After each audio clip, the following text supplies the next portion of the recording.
చూస్తున్నాము సూర్యాపేట జిల్లాలో రాజకీయ కక్షలు బగ్గుమన్నాయి. యాకారంలోని బీఆర్ఎస్ నేత దారుణ హత్య జరిగింది. మాజీ సర్పంచ్ చింతలపాటి మధును తల మొండెం వేరు చేసి అతి కిరాతకంగా చంపారు కొంతమంది గుర్తు తెలియని దుండగులు. 3 ముక్కలుగా నరికి 3 గోనె సంచుల్లో శరీర భాగాల్ని వేసి ఎస్ఆర్ఎస్పి కాలువలో మృతదేహాన్ని పడేశారు నిందితులు. పాత కక్షల నేపథ్యంలోనే మధు హత్య జరిగి ఉండొచ్చని ప్రాథమిక విచారణలో తెలిసింది. గతంలో హత్య కేసులో కూడా నిందితుడిగా మధు ఉన్నారు. ఆ ప్రతీకారంతో మధును వేటాడి నిందితులు చంపి ఉంటారు అంటూ ప్రస్తుతానికి సూర్యాపేట జనరల్ హాస్పిటల్కి మృతదేహాన్ని తరలించారు. నిందితుల కోసం పోలీసులు గాలింపు చర్యలను చేపడుతున్నారు. ఒక్కసారి సూర్యాపేట జిల్లాలో రాజకీయ కక్షలు బగ్గుమన్నాయి. అక్కడ మరి ప్రత్యర్థులు ఎవరు? కావాలనే మధుని మట్టు పెట్టారా? గతంలో మధు ఒక హత్య కేసులో, అప్పుడున్న సర్పంచ్ హత్య కేసులో ప్రధాన నిందితుడు. మధు మాజీ సర్పంచ్గా కూడా పనిచేశాడు. సో మొత్తం మీద మధుని మట్టు పెట్టారా?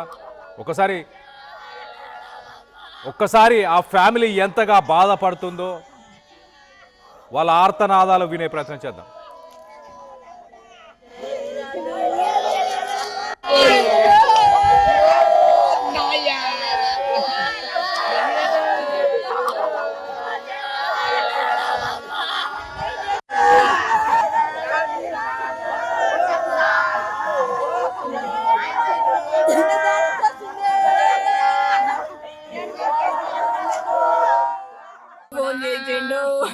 ఏడున్నావు మధు అంటే, బావా నేను క్యాంప్ ఆఫీసులో ఉన్న బావా అని చెప్పిండంట.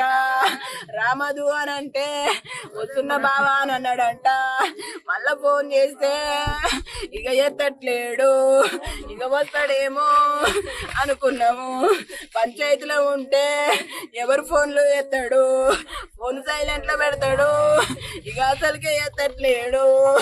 మాయా నా బంగారము, నా బండెత్తు, నా బండెత్తు, కళ్ళ వస్తుంది అనుకోను, నా బండెత్తు, నాకు ఇష్టమైన బండెత్తు, నా ప్రేమ గల బండెత్తు, పుట్ట తిట్టిన నా బండెత్తు ఎమ్మటే ఉంటాను.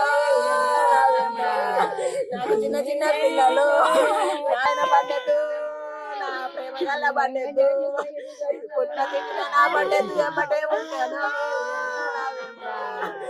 చిన్న చిన్న పిల్లలు, నా బిడ్డలేదే తట్టలేదే ఉండరు. అయ్యో దేవుని గడ్డ నాయమయ్యో, నా భర్త ప్రాణం ఎంత తల్లడించిందో, నా బంగారము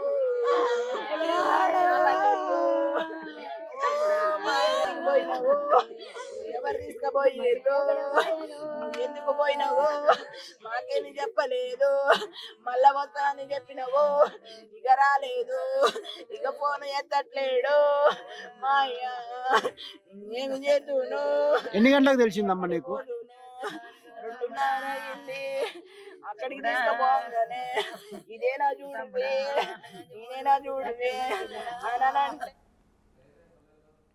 తన భార్య మాట్లాడుతూ క్యాంప్ ఆఫీస్ దగ్గర ఉన్నానంటూ బావకు చెప్పాడు. దాని తర్వాత వస్తున్నా కాసేపట్లో అన్నాడు. దాని తర్వాత ఫోన్ ఎత్తడం మానేశాడు. సాధారణంగా సెటిల్మెంట్స్కి వెళ్ళినప్పుడు, ఏదైనా సెటిల్మెంట్లో ఉన్నప్పుడు నా భర్త ఫోన్ ఎత్తడు అంటూ తన భార్య చెప్పుకొస్తుంది, మధు భార్య. మొత్తం మీద ఫోన్ ఎత్తకపోవడం, దాని తర్వాత ఏం జరిగిందో తెలియదు కానీ మొత్తానికైతే మధుని 3 ముక్కలుగా నరికి మరి 3 గోనె సంచుల్లో వేసి ఎస్ఆర్ఎస్పి కాల్వలో పడేశారు. 3 ముక్కలుగా నరికేంత ఇంత కిరాతకంగా మరి నరికి చంపాల్సిన అవసరం ఎవరికి ఉంది? అసలు ఈ ఘటన ఎప్పుడు చోటు చేసుకుంది, ఏ సమయంలో? దీనికి సంబంధించి మరింత డీటెయిల్గా మాట్లాడుకునే ప్రయత్నం చేద్దాం. ఇటు మా ప్రతినిధి అచ్యుత్ అందుబాటులో ఉన్నారు. అచ్యుత్తో మాట్లాడి తెలుసుకునే ప్రయత్నం చేద్దాం. అచ్యుత్, చెప్పండి, మధు హత్యకి సంబంధించి ఈ ఘటన ఎప్పుడు చోటు చేసుకుంది అసలు? Good morning Kalyan. సూర్యాపేట జిల్లాలో కూడా దారుణం చోటు చేసుకుందని కూడా చెప్పుకోవచ్చు. మొత్తం కూడా బీఆర్ఎస్ పార్టీకి మాజీ సర్పంచ్ భర్త మధు గతంలో ఎర్కారం సర్పంచ్ గా పనిచేసిన మధు రాత్రి అతి దారుణంగా కూడా హత్యకు గురైనటువంటి పరిస్థితి కనపడుతుంది. మొత్తం కూడా ఈ హత్య ఎవరైతే అంటే ఎర్కారం మధు ఉన్నాడో, ఎర్కారం మధు గతంలో ఒక మర్డర్ కేసులో నిందితుడిగా ఉన్నాడు. నిందితుడిగా ఉన్న క్రమంలో కూడా అప్పటి నుంచి కూడా ఇతని మీద స్కెచ్ వేసినట్టు కూడా తెలుస్తుంది. పోలీసులు అనుమానిస్తున్న పరిస్థితి కనపడుతుంది. నిన్న ఉదయం 11 గంటలకు ఇంటి నుంచి బయటకు వెళ్ళిన మధు ఇక తిరిగి రాని రోగాలకు వెళ్ళిపోయిన పరిస్థితి కనపడుతుంది. ఆ భార్య ఎన్నిసార్లు ఫోన్ చేసినా కూడా 2 సార్లు ఫోన్ చేస్తే ఫోన్ ఎత్తి మాట్లాడిండు. ఆ రాత్రి 9 గంటల ప్రాంతంలో ఫోన్ చేస్తే ఫోన్ రాకపోవడంతో కూడా ఈమెకు అనుమానం వచ్చి సూర్యాపేట పోలీస్ స్టేషన్లో ఫిర్యాదు చేసింది. మా భర్త మిస్సింగ్ అయ్యాడని ఫిర్యాదు చేసింది. ఆ ఫిర్యాదు చేసిన నేపథ్యంలో పోలీసులు గాలింపు ఎప్పుడైతే ఫిర్యాదు చేసిన తర్వాత కూడా పోలీసులు గాలింపు చర్యలు చేపట్టారు. రాత్రి 11:30 ప్రాంతంలో కూడా ఇదే ఎర్కారం గ్రామ స్టేజ్ వద్ద అతి దారుణం కూడా చంపి గోనె సంచులు మూట కట్టి కూడా కాల్వలో పడేసిన పరిస్థితి కనపడుతుంది. కుటుంబ సభ్యులు మాత్రం కన్నీరు మున్నీరుగా విలిపిస్తున్నారు. మొత్తం కూడా ఈ హత్యకు, నా భర్త హత్యకు కాంగ్రెస్ పార్టీ నాయకులే కారణమని కూడా చెప్తున్నారు. గతంలో 7 సంవత్సరాల నుంచి కూడా నా భర్త మీద స్కెచ్ చేశారు. ఆ స్కెచ్ చేసి కూడా హత్య చేశారని కూడా చెప్తున్నారు. మేము 7 సంవత్సరాల నుంచి ఎర్కార గ్రామం నుంచి సూర్యాపేట గ్రామంకి వచ్చి సూర్యాపేటలోనే నివసిస్తున్నాము. ఇటు నివసిస్తున్న క్రమంలో కూడా ఈ మర్డర్ జరిగిందని కూడా చెప్తున్న పరిస్థితి మాత్రం భార్య మొత్తం నిన్న పిటిషన్ ఇచ్చిన తర్వాతనే కూడా ఇది వెలుగులోకి వచ్చిన పరిస్థితి కనపడుతుంది. మొత్తం కూడా దీనికి సంబంధించి ఒకటే ఆరోపణలు వస్తున్నాయి. మొత్తం కూడా కాంగ్రెస్ పార్టీకి సంబంధించిన కార్యకర్త నా భర్తను పొట్టన పెట్టుకున్నారని కూడా భార్య ఆవేదన వ్యక్తం చేస్తుంది. కళ్యాణ్. రైట్ అచ్యుత్, ప్రస్తుతానికి కేసు నమోదు చేశారా? ఎవరైనా ప్రాథమిక విచారణ చేశారా? రైట్ మధు, కళ్యాణ్, మొత్తం కూడా ఆ కేసు నమోదు చేశారు. మొత్తం పికెటింగ్ నిర్వహించారు.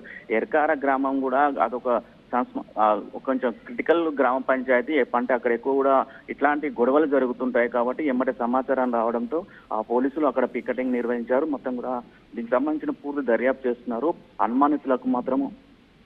అనుమానితులను పట్టుకోవడానికి కూడా వాళ్ళు ప్రయత్నం చేస్తున్న పరిస్థితి. కానీ మొత్తం కూడా పోలీసులు మాత్రం ఇప్పటి వరకు కూడా ఏం సమాచారం ఇవ్వట్లేదు. అంటే ఏమైనా సమాచారం ఇస్తే మాత్రము మళ్ళా అదే గ్రామంలో గొడవలు అయ్యే అవకాశం ఉంటుంది కాబట్టి చాలా వరకు కూడా శాంతి భద్రతలు భంగం కలిగే అవకాశం ఉంటుంది కాబట్టి కూడా మొత్తం కూడా ఆ నిందితుల కొరకే వేట కొనసాగిస్తున్న పరిస్థితి కనపడుతుంది. కళ్యాణ్.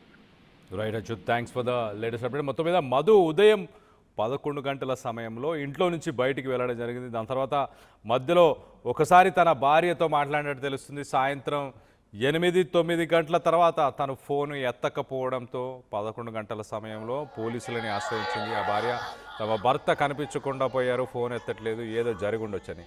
ఉదయానికల్లా చూస్తే మధుని 3 ముక్కలుగా నరికి మరి ఎస్ఆర్ఎస్పి కెనాల్లో పారేశారు. ఎంత కిరాతకంగా! తనని ఆ దుండగులు ఎక్కడికైనా పిలిచారా? తనని ఎక్కడికైనా తీసుకెళ్లారా? మరి బలవంతంగా తీసుకెళ్లే ప్రయత్నం చేశారా? సాధారణంగా ఎక్కడైనా మాట్లాడడానికి మధు వెళ్తే, ఆయన సెటిల్మెంట్స్కి మాట్లాడడానికి వెళ్తే సాధారణంగా ఫోన్లు ఎత్తడు ఆ సమయంలో అంటూ భార్య చెప్పుకొచ్చింది. సో పాత కక్షలో ఒకసారి మనం చూస్తే మధు ప్రధాన నిందితుడిగా గతంలో ఉన్న ఒక సర్పంచ్ హత్య కేసులో నిందితుడిగా ఉన్నట్టు కూడా తెలుస్తుంది. మరి కాంగ్రెస్ పార్టీకి సంబంధించిన వ్యక్తులే ఈ దారుణానికి పాల్పడి ఉండవచ్చు అంటూ మధు భార్య చెప్పుకొస్తుంది.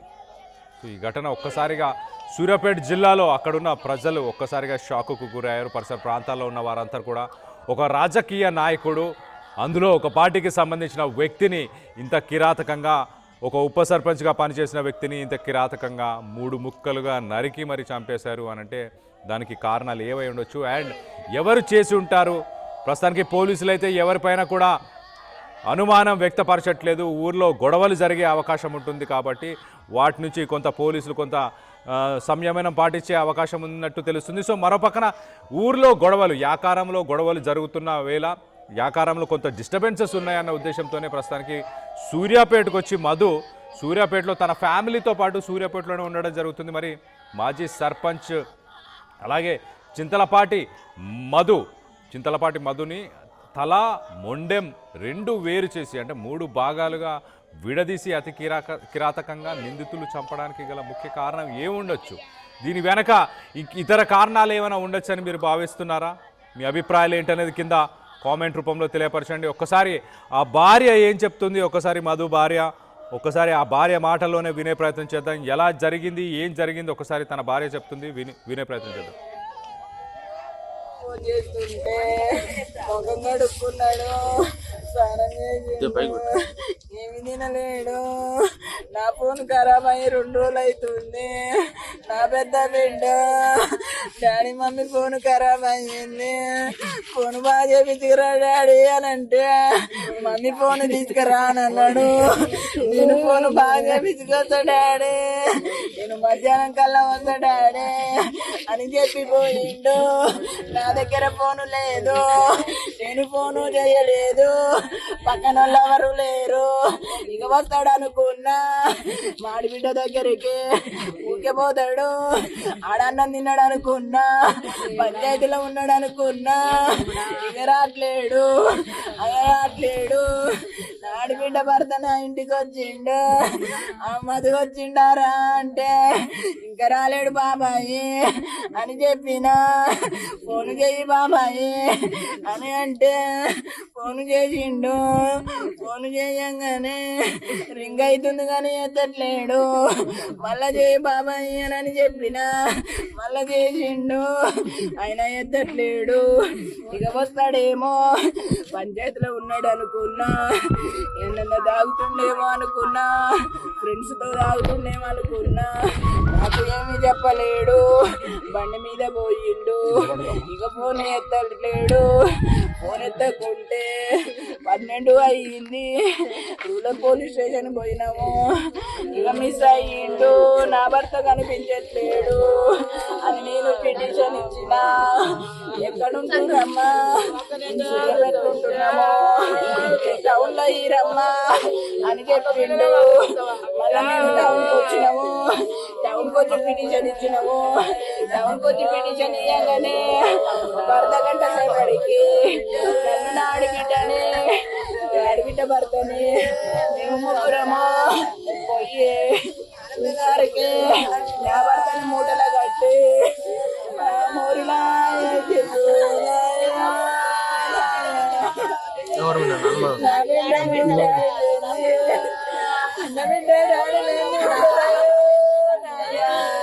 ఫోన్ సైలెంట్ లో పెట్టిండు ఎవరో ఫోన్ చేస్తుంటే ముఖం కడుక్కున్నాడు స్నానం చేసిండు ఏమి తినలేడు నా ఫోన్ ఖరాబ్ అయ్యి 2 రోజులు అవుతుంది నా పెద్ద బిడ్డ డాడీ మమ్మీ